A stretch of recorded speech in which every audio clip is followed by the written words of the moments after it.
नमस्कार साथियों, ऑब्जेक्टिव प्रश्न धारा यानी ओपीडी में आपका स्वागत है। तो आपने आज का टॉपिक है वो है पर्वतारोहण। कौन सा टॉपिक है? पर्वतारोहण। पर्वतारोहण में अपन भारतीय महिला पर्वतारोही इनके बारे में भी पढ़ेंगे और पर्वतारोही को आने वाली कठिनाइयों इनके बारे में, और जो पर्वतारोही है उनके आने वाली जो सामग्री, काम में आने वाली सामग्री है, इनके बारे में अपन आज चर्चा करेंगे। ठीक है, पिछले अध्याय में सौरमंडल के बारे में अपन ने पढ़ लिया था और भारत के प्रमुख जो अंतरिक्ष यात्री थे उनके बारे में अपन ने पढ़ लिया था। और आज का टॉपिक है पर्वतारोहण, क्योंकि ये जो सामान्य ज्ञान है इनका ये लास्ट टॉपिक है। और साइंस वाली जो क्लास थी साइंस का, उनके बारे में चर्चा हो गई है और साइंस वाले सर क्लास ले लेंगे आपकी। और जो सामान्य ज्ञान एक जो नया टॉपिक आया अपने, वो मैंने बता दिया, सुदर्शन बैच से अपन को पढ़ना। ठीक है, सुदर्शन बैच में वैसे भी वही चल रहा है, वही जो चल रहा है, तो बार बार दोनों तरफ क्यों पढ़े, वही चल रहा है। तो यहां और वहां सेम ही, वहां पे सर पढ़ा रहे हैं वही क्लास। चलो आज करते हैं अपने पर्वतारोहण शुरू। हाँ जी, तो पर्वतारोहण। पर्वतारोहण होता क्या? पर्वतारोहण जिसे कहते हैं पहाड़ पर चढ़ना। क्या है? पहाड़ पर चढ़ना। पर्वतारोहण पर्वत और आरोहण, पर्वत यानी पहाड़ होता ही, आरोहण चढ़ना, पहाड़ों पर चढ़ना। इसका शाब्दिक अर्थ उस खेल, शौक या पैसे से है जिसमें पर्वतों पर चढ़ाई, स्कीइंग अथवा सुदूर भ्रमण सम्मिलित है। देखो, पर्वतारोहण क्या है? एक तरह का पैसा है, एक तरह का पैसा है, व्यवसाय। वो उनका शौक भी मान सकते हैं। ठीक है, उनका शौक है कि वो पर्वत पर चढ़ते हैं। ठीक है, उनका पैसा भी माना जाता है। तो पर्वतारोहण किसमें शामिल है? पैसे में। ये भी सवाल आ सकता है, पर्वतारोहण शामिल है, ये एक तरह का पैसा है, पैसा यानी व्यवसाय। ठीक है, हाँ। फिर देखो UIEAA,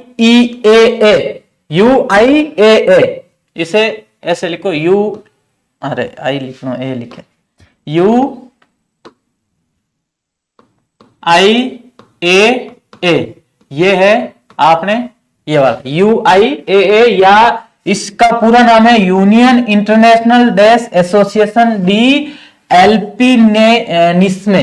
क्या है? एलपी निस्मे। ये क्या होता है? पर्वतारोहण अथवा आरोहण के लिए विश्व भर में मान्य संस्था है। ये एक किसके लिए? पर्वतारोहण के लिए एक संस्था है। कौन सी? UIAA पर्वतारोहण के लिए, जो पर्वतारोही जाते हैं उनके लिए एक संस्था है जो काम क्या करती है? जो पर्वतों तक जाने के रास्तों, चिकित्सा समस्याओं, बर्फ पर चढ़ाई, नवयुग आरोही तथा पर्वत व आरोही की सुरक्षा से जुड़े अहम विषयों पर काम करती हैं।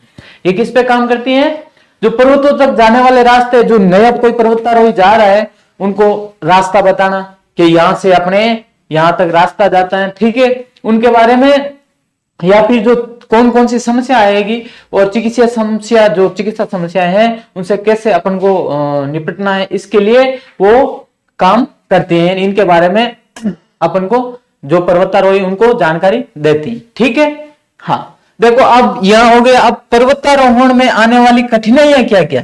देखो, पहाड़ों पर चढ़ोगे तो कठिनाइयां आएगी, पहाड़ों पे चढ़ोगे तो कठिनाइयां तो आती है। आप छोटा सा भागरमा चढ़ा पाचा उतरते टाइम नीचे वो खाड़ो देगा, बहुत डर लगता है।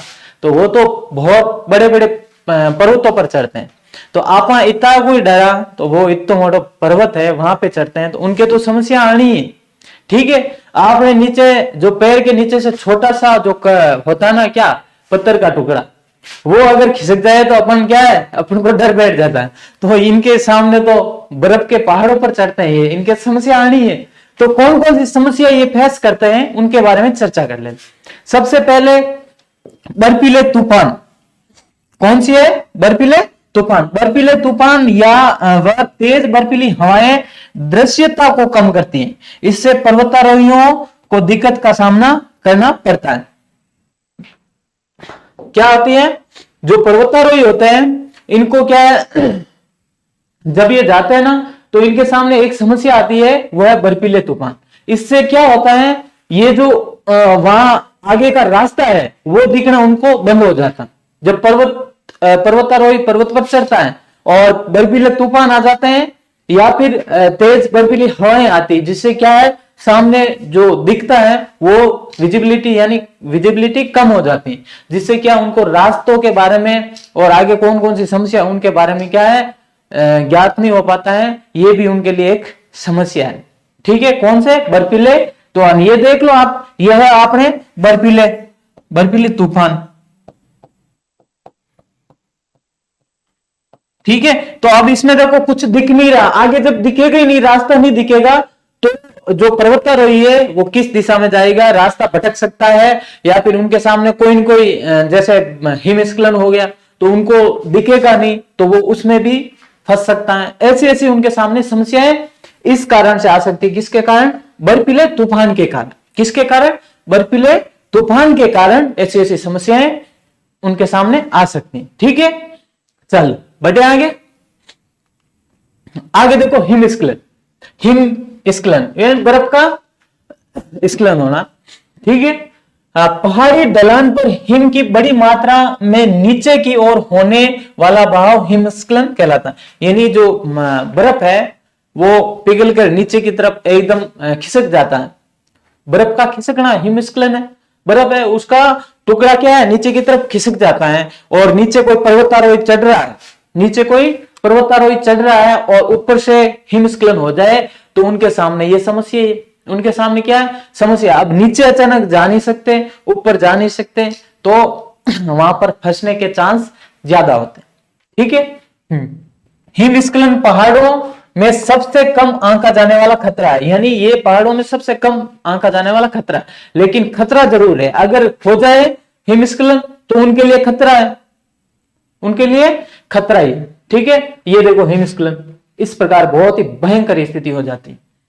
ये है हिमस्खलन। ठीक है, आगे देखो चट्टानों का गिरना। हाँ, पहाड़ों पर सबसे ज्यादा समस्या ये होती है चट्टानों का गिरना। क्या होती है, चट्टानों का गिरना। अब चट्टाने गिरने लग जाए, मानो कोई पर्वतारोही चढ़ रहा है और ऊपर से चट्टाने गिरे, या फिर जिस पर वो क्या कुल्हाड़ी मारे, ठीक है, और वही चट्टान गिर जाए, पर्वतारोही चढ़ने के लिए जिस पर कुल्हाड़ी मारे वही चट्टान गिर जाए, तो उनके क्या है, ये सबसे बड़ा क्या हो जाता, खतरा हो जाता। ठीक है, एक शिला पर्वतारोही की दक्षता, उसके पद व हस्त रखने के विकल्प हैं। पद यानी पांव और हाथ रखने का ये विकल्प होता है। क्या है, एक चट्टान, शिला होती है चट्टान। एक चट्टान क्या होता है, जो व्यक्ति चढ़ता है उनके लिए या तो पांव रखने की या हाथ रखने की क्या होते हैं, विकल्प होता है। अगर वो भी अपने पैर के नीचे से भी अगर निकल गया तो भी पर्वतारोही की समस्या एकदम बैलेंस बिगड़ जाता है। तो ये समस्या किसके कारण आती है, चट्टानों के गिरने से।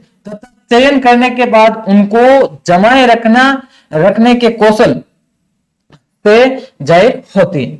हाँ, ये काफी हद तक उस चट्टान की क्षमता का अनुमान लगाने में की काबिलियत पर निर्भर करता है जिस पर वह खड़ा हो। यानी पर्वतारोही जब पर्वत पर चढ़ता, हालांकि उनको पहले ट्रेनिंग दी जाती है, फिर भी कई बार हो जाता है कि पांव के नीचे से जो जिस पर आपने पांव रखा है, जिस पर पर्वतारोही ने पांव रखा, वही जो चट्टान है वो अचानक खिसक जाए तो उनका क्या है, बैलेंस बिगड़ता है। तो इससे निपटने के लिए पहले ही उनको प्रशिक्षण दे दिया जाता है कि ऐसी समस्या तो आपके सामने आएगी। ठीक है, तो इसके लिए आपको क्या करना होता है, उसके लिए तैयार करके भेजते हैं। इसीलिए तो ये संस्थाएं काम करती हैं। ठीक है, बढ़े आगे, ये लो स्क्रीनशॉट। फिर देखो ऊंचाई, क्या है, ऊंचाई। तेजी से चढ़ाई करने से एल्टीट्यूड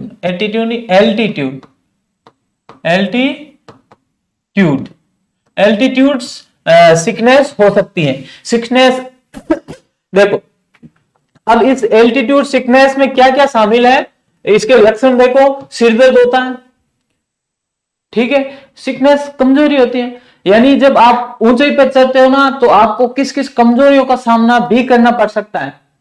जो जैसे जैसे ऊपर चढ़ते हो तो कमजोरी भी आती है। देखो, सिर दर्द होने लग जाता है और सोने की समस्या, और वहां आगे जाए ना नींद आने लग जाए तो सोने की भी समस्या ही है। फिर देखो मतली, भूख की कमी, सुस्ती व बदन दर्द है। अब ऊपर पहाड़ों पर चढ़ोगे तो बदन दर्द भी होगा, सिर दर्द भी होने लग जाता है, ठीक है, क्योंकि ऊपर मौसम चेंज होता है। मौसम चेंज होने के कारण अपन का शरीर एकदम अनुकूल नहीं हो पाता, इसलिए क्या होता है, ये समस्याएं अपन के सामने आती हैं। ऊंचे पर्वतों में वायुमंडलीय दाब कम होता है और इस कारण से सांस लेने में ऑक्सीजन की कमी होती है। क्या होती है, ऊपर जब ऊपर ज्यों ज्यों ऊपर चढ़ते हैं तो वायु दाब कम होता है, तो अपन के क्या सांस लेने में भी कमी आती है, सुनाई देना भी थोड़ा कम हो जाता है, सुनने में भी थोड़ी समस्या आने लग जाती है। ज्यों ज्यों ऊपर चढ़ते हो सुनने में समस्या कम आए, ठीक है। तो ये समस्या ऊंचाई की वजह से अपन को सामना करना पड़ता है। कहां पर, पहाड़ों पर। हालांकि आपने तो चढ़ाई को नहीं, पर्वतारोही के लिए ये समस्या है। आपने तो भाकर मत चढ़ा, छोटा सा ना, बटे भी डर लगे, ठीक है। तो अपनी समस्या को नहीं, या पर्वतारोही की समस्या है, ठीक है। हाँ, फिर है मौसम। क्या है, मौसम। खराब मौसम के कारण बर्फ और चट्टान की स्थितियों में होने वाले परिवर्तन मुख्य रूप से खतरनाक होते हैं। देखो, अब पर्वतारोही चढ़ रहा है, मौसम खराब हो जाए, पर्वतारोही ऊपर चढ़ रहा है, मौसम खराब हो जाए, तो पर्वतों पर भाई साहब खतरनाक ही हालत होती है, फिर बहुत ही खतरनाक हालत होती है। सामान्य परिस्थितियों में की तुलना में अचानक घटित होने वाली घटनाएं दुर्बल और हानिकारक होती हैं। देखो, सामान्य जो परिस्थितियां होती हैं उस समय जो घटनाएं घटित होती हैं वो नॉर्मल होती हैं, और अचानक आ जाए, जैसे अभी पड़ा था बर्फीला तूफान, बर्फीला तूफान तो अचानक ही आएगा, तो ऐसे जो चीजें हैं वो अचानक आती हैं। या फिर कोई ज्वालामुखी आ जाए, ज्वालामुखी फूट जाए, तो ये अचानक वाली घटना है। तो ऐसी स्थिति में क्या है, इसके अलावा भूकंप भी हो, खराब मौसम के कारण बारिश भी हो सकती है, होती है ना। हाँ, तो ये जो चीजें होती है ना वो बहुत हानिकारक होती हैं, ये बहुत हानिकारक। और रेगुलर चलने वाली बर्फबारी है ही, बर्फबारी का तो पता चलता ही है कि हाँ बर्फबारी होगी या फिर कुछ होगा, ठीक है। लेकिन अचानक जो घटनाएं होती है, ठीक है, वो खतरनाक हो जाती, ठीक है। बढ़े आगे। हाँ, फिर देखो सौर विकिरण, सूर्य की किरणें। ऊंचाई में सौर विकिरण काफी बढ़ जाता है, क्योंकि ऊंचाई बढ़ने पर वायुमंडल पतला होता जाता है, ठीक है, जिस कारण से ये कम पराबैंगनी विकिरण को अवशोषित करता है। ये क्या है, बर्फ का आवरण विकिरण को परावर्तित करता है, जिससे धूप से झुलसने और बर्फ से अंधेपन का खतरा बढ़ जाता है। देखो, बर्फ के आवरण से क्या है, विकिरणें क्या होती है, परावर्तित होती है, जिससे अपने ऊपर ज्यादा इफेक्ट पड़ते हैं। क्या, धूप सीधा अपने ऊपर आता, बर्फ पे जैसे ही पड़ेगा सूर्य की किरणें, तो वो क्या वहां से परावर्तित होगी, परावर्तित होकर सीधी अपने पे लगती, तो वहां पर क्या अपन को धूप से झुलसने का खतरा भी रहता, और अंधेपन की समस्या भी रहती है, ठीक है। तो ये थी आपने पर्वतारोही के सामने आने वाली कठिनाइयां, पर्वतारोही के सामने आने वाली कठिनाइयां। अब आप पढ़ लिया है कि पर्वतारोहण में काम आने वाले औजार, कि कौन कौन सा औजार पर्वतारोही है वो काम में लेते हैं, ठीक है। बहुत सारे औजार होते हैं उनके साथ, तो वो कौन कौन से होते हैं, कैसे होते हैं, उसके बारे में देखो। पहली चीज तो रस्सी होती है उनके पास, रस्सी होती है ना, रस्सी के सहारे क्या है, जो जैसे एक झुंड में गए 5 साधन, तो एक जना ऊपर चढ़ता, उसके नीचे वो रस्सी लेके फिर उस रस्सी के सारे दूसरे भी जो पर्वतारोही है वो ऊपर चढ़ते हैं, ठीक है। पर्वतारोही अक्सर एक मजबूत रस्सी के सहारे एक समूह में आगे बढ़ते हैं, इससे पर्वतारोही अपने दल से बिछड़ता नहीं, यही काम होता है। ये देखो रस्सी, नायलॉन की रस्सी होती है, मजबूत रस्सी एक लेके जाते हैं, यानी कि आपने जो रस्सी काम में लाना, जोर से खींच दी तो टूट जाए, वहां ऐसी रस्सी नहीं ले जाते हैं, ठीक है, मजबूत रस्सी ले जाते हैं, जिससे क्या है, टूटती नहीं। क्योंकि जैसे एक ऊपर गया तो बाकी जो दल के सदस्य है वो उस रस्सी के सारे आगे बढ़ते हैं। ऐसे तो नहीं है कि रस्सी खींच के आगे बढ़ते हैं, लेकिन रस्सी के सारे वो आगे बढ़ते हैं, इसलिए रस्सी भी क्या होती है, मजबूत रस्सी होती है, ठीक है। पहली बात रस्सी हो गई। दूसरी बात है नुकीले कील वाले जूते। अब जूते कैसे होते हैं, नुकीले कील वाले, ये देखो कितनी नुकीली कीलें हैं, ये होते हैं इस प्रकार के जूते, एक आपने क्रिकेट मैच खेलते हैं ना, जो खिलाड़ी, उनके जो नीचे होता है ना, पैर के नीचे, जूते के नीचे, वो भी कीले होती है, ठीक है, ताकि वो फिसले नहीं। हाँ, तो यहां देखो, यहाँ नुकीली कीले, बहुत नुकीली कीले, क्योंकि बर्फ है ना, कठोर होता है और ठोस होता है ना। हाँ, तो ठोस बर्फ के अंदर ये नुकीली कीले घुसती है ना, तो आराम से ऊपर चढ़ने में आराम होता है, ठीक है। और अगर अपन जो शूज लेके जाते हैं नीचे से सपाट, तो फिर वो वहां पर फिसलने की समस्या रहती है। क्या हो जाता है? फिसलने की समस्या रह जाती है। आपने सीधी बात है, अक्सर जो ऊंचे पहाड़ों पे चढ़ते हैं वहां पर बर्फ तो है ही है, वहां पर क्या बर्फ तो है ही है, ऐसे नहीं कि बर्फ नहीं, सिर्फ यही है चट्टाने, चट्टाने नहीं, वहां तो बर्फ है। तो बर्फ में चलने के लिए किस प्रकार के जूते चाहिए? नुकीली कील वाले जूते चाहिए। तो पर्वतारोहण में प्रयुक्त होने वाले जूतों में बड़ी बड़ी कीलें लगी होती हैं, जो जूते होते हैं उसमें बड़ी बड़ी कीलें लगी होती हैं, वो चलने में आसानी रहती है, ठीक है। चल बढ़े आगे। हाँ, फिर होता है हेलमेट। एक चीज और होती है हेलमेट। हेलमेट क्या? चढ़ाई के दौरान हेलमेट आपको सिर की किसी भी चोट को बचाने के लिए होते हैं। यानी ये हेलमेट है, देखो ये क्या करता है, इसका काम क्या है? सिर की चोट को बचाता है। बाई चांस आप गिर गए तो सिर की चोट, सिर पे चोट नहीं लगे। मेन चीज यही होती है कि सिर के अगर चोट लगी तो आपने समस्या है, अगर सिर के चोट नहीं लगती है तब तक अपन के कोई समस्या नहीं होती है। हाथ टांगे थोड़ी सी लग सकती है, बाकी सिर पे लगी तो आपका काम खत्म। तो सिर की चोट से बचने के लिए पर्वतारोही भी हेलमेट पहनते हैं, लेकिन इनके सामने हेलमेट पहनने पे फिर समस्या आ जाती है, क्योंकि हेलमेट पहनने के बाद क्या आगे का दृश्य है वो कम दिखता है।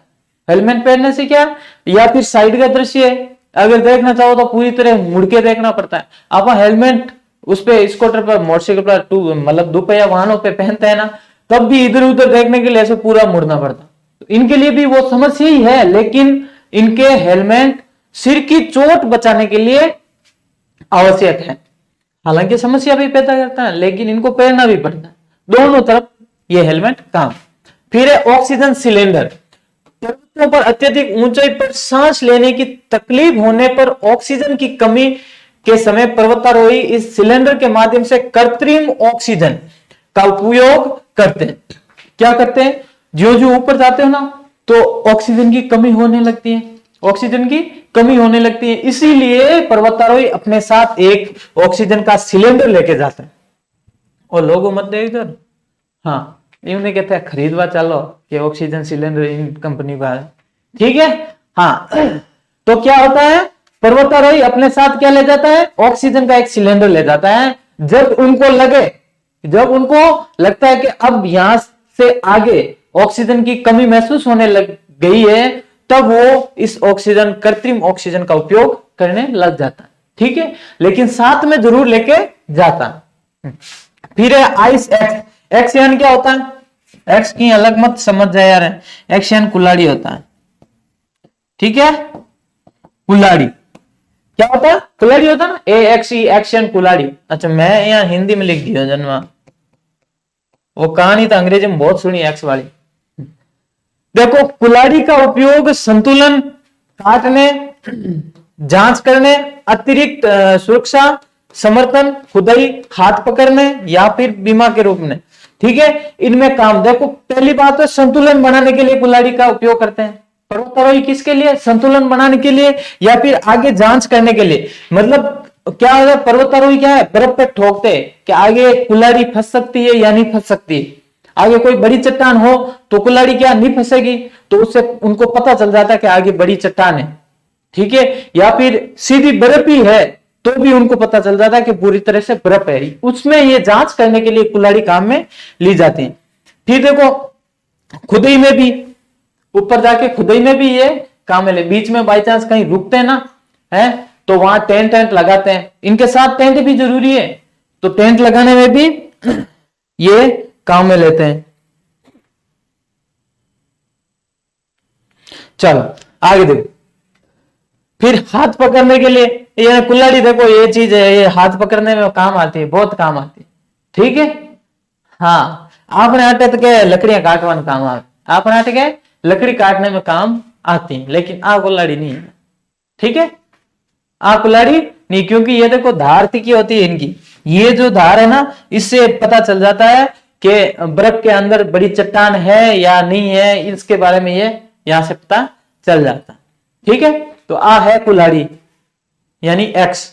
ठीक है, बस आगे बढ़ो। हाँ, तो ये थे आपने। इसके अलावा क्या क्या काम में लेते हैं तो देख लो। एक टेंट साथ में लेके जाते हैं, टेंट लेके जाते हैं, ले जाना पड़ता है उनको टेंट, क्योंकि बीच में कुछ जैसे खाना खाना वगैरह या फिर रुकना हो, सोने की व्यवस्था करनी हो, तो वहां टेंट भी साथ में ले जाते हैं। ठीक है, अब देखो भारत की प्रमुख महिला पर्वतारोही, आपने टॉपिक में यही शामिल है, भारत की प्रमुख महिला पर्वतारोही।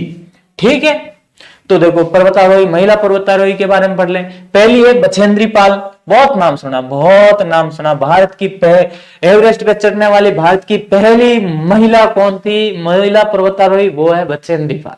इतनी बार सुना, जीके में याद ही रह गया। माउंट एवरेस्ट पर चढ़ने वाली प्रथम भारतीय महिला, वह विश्व की 5वीं महिला थी। कौन? बछेंद्री पाल। बछेंद्री पाल है माउंट एवरेस्ट पर चढ़ने वाली भारत की पहली और विश्व की 5वीं महिला पर्वतारोही थी। माउंट एवरेस्ट की ऊंचाई अगर पूछे तो 8,848 मीटर। ठीक है, कितनी है? 8,848 मीटर माउंट एवरेस्ट की ऊंचाई। ये नेपाल में, इसके बारे में पता है, ये नेपाल में। हाँ, 23 मई 1984 ईस्वी को माउंट एवरेस्ट पर तिरंगा लहराया था। इन्होंने पहली बार माउंट एवरेस्ट पर तिरंगा कब लहराया था? 23 मई 1984 को माउंट एवरेस्ट पर तिरंगा लहराया था। यानी पहली बार माउंट एवरेस्ट पर चढ़ने वाली भारतीय महिला वो है बछेंद्री पाल। ठीक है, है आपने बछेंद्री पाल। ठीक है, इनको एक पुरस्कार भी दिया गया। कौन सा पुरस्कार है? तो पुरस्कारों में देखो पद्म भूषण दिया गया है, ठीक है, पद्म श्री दिया गया है और अर्जुन अवार्ड भी दिया गया है। ये तीनों ही ध्यान रखना। कौन कौन से पुरस्कार? पद्म भूषण, पद्म श्री और अर्जुन अवार्ड, ये 3 पुरस्कार इनको मिल चुके हैं। फिर दूसरी महिला देखो अरुणिमा सिन्हा। कौन है? अरुणिमा सिन्हा। माउंट एवरेस्ट पर फतेह करने वाली भारत व विश्व की पहली दिव्यांग महिला। बहुत ही इंपॉर्टेंट चीज है, दिव्यांग महिला। अगर बात आ जाए माउंट एवरेस्ट पर फतेह करने वाली भारत की पहली दिव्यांग महिला है तो वो है अरुणिमा सिन्हा। अरुणिमा सिन्हा के क्या हुआ? 2011 में इनके ट्रेन एक्सीडेंट हो गया और ये 2013 में देखो माउंट एवरेस्ट पर फतेह कर गई। हाँ, फिर देखो 7 महाद्वीपों की सर्वोच्च पर्वत चोटियों पर चढ़ने वाली विश्व की पहली दिव्यांग महिला। 7 महाद्वीप है, उनकी सर्वोच्च चोटियां हैं, उस पर चढ़ने वाली विश्व की पहली दिव्यांग महिला है वो ही आपने अरुणिमा सिन्हा। ये भी भारत की है। हाँ, ये है आपने अरुणिमा सिन्हा, देख लो। ठीक है, हाँ, फिर है इसी में अंटार्कटिका महाद्वीप की सर्वोच्च चोटी माउंट विंसन मैसिव पर चढ़ने वाली प्रथम दिव्यांग महिला ये भी कौन थी? अरुणिमा सिन्हा। अंटार्कटिका महाद्वीप पर की सर्वोच्च पर्वत चोटी पर, यानी दिव्यांग महिला का नाम आते ही आपने अरुणिमा सिन्हा याद आ जाना चाहिए। ठीक है, दिव्यांग महिला नाम आते ही अरुणिमा सिन्हा। हाँ, फिर देखो प्रेमलता अग्रवाल 3 नंबर पे, प्रेमलता अग्रवाल। इनके बारे में देखो 48 वर्ष की उम्र में माउंट एवरेस्ट फतेह किया था। कितनी साल की? 48 साल, 50 बनने ही वाली थी। 48 साल की उम्र में इन्होंने माउंट एवरेस्ट को फतेह किया था। यानी उम्रदराज महिला, लेकिन सबसे उम्रदराज महिला नहीं थी। हाँ, उत्तरी अमेरिका महाद्वीप की सर्वोच्च पर्वत चोटी माउंट मैकिनले पर चढ़ने वाली पहली भारतीय महिला थी। किस पर? जो उत्तरी अमेरिका महाद्वीप की सर्वोच्च चोटी है माउंट मैकिनले, इस पर चढ़ने वाली पहली भारतीय महिला वो पर्वतारोही थी, वो थी प्रेमलता अग्रवाल। देखो आप फोटो में। हाँ, इन्हें वर्ष 2013 में पद्मश्री अवार्ड से सम्मानित किया गया। वर्ष 2013 में इनको कौन सा अवार्ड मिला? पद्मश्री अवार्ड दिया गया। ठीक है, फिर 7 महाद्वीपों की के सर्वोच्च शिखर पर चढ़ने वाली प्रथम भारतीय महिला। ध्यान रखो, अगर दिव्यांग शब्द जुड़ जाए तो आपने ये है कौन? अरुणिमा सिन्हा, ये अभी पढ़ाया। ये देखो दिव्यांग महिला, 7 महाद्वीपों की सर्वोच्च चोटियों पर चढ़ने वाली विश्व की पहली दिव्यांग महिला तो वो है अरुणिमा सिन्हा। और सीधा पूछे 7 महाद्वीपों की सर्वोच्च शिखर पर चढ़ने वाली प्रथम भारतीय महिला पर्वतारोही, वो है प्रेमलता अग्रवाल। ठीक है, फिर देखो अगला है संतोष यादव। 4 नंबर पे कौन से है पर्वतारोही? संतोष यादव। हाँ, संतोष यादव देखो माउंट एवरेस्ट पर 1992 व 1993 में चढ़ाई की, यानी 2 बार इन्होंने माउंट एवरेस्ट पे चढ़ाई की थी। कब? 1992 और 93, 1 साल के अंतर्गत अंतर 2 बार चढ़ी। अब यहां इंपॉर्टेंट चीज ध्यान रखना, कांगसुम की तरफ माउंट एवरेस्ट पर सफलतापूर्वक चढ़ाई करने वाली प्रथम भारतीय महिला। बहुत ही इंपॉर्टेंट चीज है, किस तरफ से? माउंट एवरेस्ट पे चढ़ाई की, लेकिन किस तरफ से? कांगसुम की तरफ से इन्होंने माउंट एवरेस्ट पे चढ़ाई की। ये प्रथम महिला है, प्रथम महिला जिन्होंने कांगसुम की तरफ से माउंट एवरेस्ट पे चढ़ाई की, वो है संतोष यादव। कौन है? संतोष यादव। ठीक है, बढ़े आगे। हाँ, आगे देखो, माउंट एवरेस्ट पे चढ़ने वाली पहली राजस्थानी महिला, ये इंपॉर्टेंट चीज है, देख लो, इंपॉर्टेंट कर देना। माउंट एवरेस्ट पे चढ़ने वाली प्रथम राजस्थानी महिला पर्वतारोही है, वो है निवेदिता चौधरी। कौन है? निवेदिता चौधरी, जो कि राजस्थान की प्रथम महिला पर्वतारोही है माउंट एवरेस्ट पर चढ़ने वाली। और माउंट एवरेस्ट पर चढ़ने वाली दूसरी, पहली नहीं, दूसरी राजस्थानी महिला पर्वतारोही वो है आशा जाजड़िया, झुंझुनू वाली। कहां की है? झुंझुनू की आशा जाजड़िया है, जिन्होंने माउंट एवरेस्ट पर चढ़ाई की थी, वो है राजस्थानी। अब यहां इंपॉर्टेंट एक और बात है, ये जो फैक्ट है ये बहुत इंपॉर्टेंट है। माउंट एवरेस्ट पर 5 बार व 1 सप्ताह में 2 बार चढ़ाई करने वाली विश्व की पहली महिला पर्वतारोही वो है अंशु जामसेपा। कौन है? अंशु जामसेपा, जिन्होंने माउंट एवरेस्ट पर तो 5 बार चढ़ाई की, लेकिन 1 सप्ताह में 2 बार चढ़ाई कर दी। 1 सप्ताह में 2 बार चढ़ाई की थी, तो वो है आपने अंशु जामसेपा। ये सारे भारतीय महिला पर्वतारोही है, ध्यान रखना। फिर देखो, कंचनजंगा पर चढ़ने वाली पहली भारतीय महिला पर्वतारोही वो है चंदा गायन। कौन है? चंदा गायन। इन्होंने कंचनजंगा पे चढ़ाई की थी। अब बाकी तो माउंट एवरेस्ट पे जा रहे थे, ये कंचनजंगा पर्वत पर गए थे। दुनिया की पहली जुड़वा बहनें जिन्होंने 7 महाद्वीपों की सर्वोच्च चोटियों पर चढ़ने का गौरव हासिल किया, वो है नुंगसी व तासी मलिक। कौन कौन? नुंगसी व तासी मलिक, हरियाणा की। हाँ, फिर है माउंट एवरेस्ट पर चढ़ने वाली सबसे उम्रदराज भारतीय महिला, ये 55 साल की थी। कितने? 55 साल की। नाम क्या है? ज्योति रात्रे। ज्योति रात्रे, जो कि 55 साल की है, सबसे उम्रदराज महिला जो माउंट एवरेस्ट पर चढ़ी थी। ठीक है, फिर देखो, अंटार्कटिका पर पहुंचने वाली प्रथम भारतीय महिला पर्वतारोही, कहां पर? अंटार्कटिका, वो है सुदीप्ता सेन गुप्ता। कौन है? सुदीप्ता सेन गुप्ता। अर्जेंटीना में स्थित एकांकागुआ पर्वत को फतेह करने वाली सबसे युवा महिला ये है काम्या कार्तिकेयन। इन्होंने 12 साल की उम्र में, कितने? 12 साल की उम्र में ये काम किया था। कहां पर? एकांकागुआ जो पर्वत है वहां पर फतेह किया था। ये मुंबई की है। कहां की है? मुंबई की। ठीक है, चल, बस आज की क्लास में बस इतना ही। तो आपने पर्यावरण अध्ययन का जो जीके का पार्ट था वो हो चुका है इसी क्लास के साथ कंप्लीट। ठीक है, तो मिलते हैं अगले एक नए वीडियो के साथ। तब तक के लिए राम राम।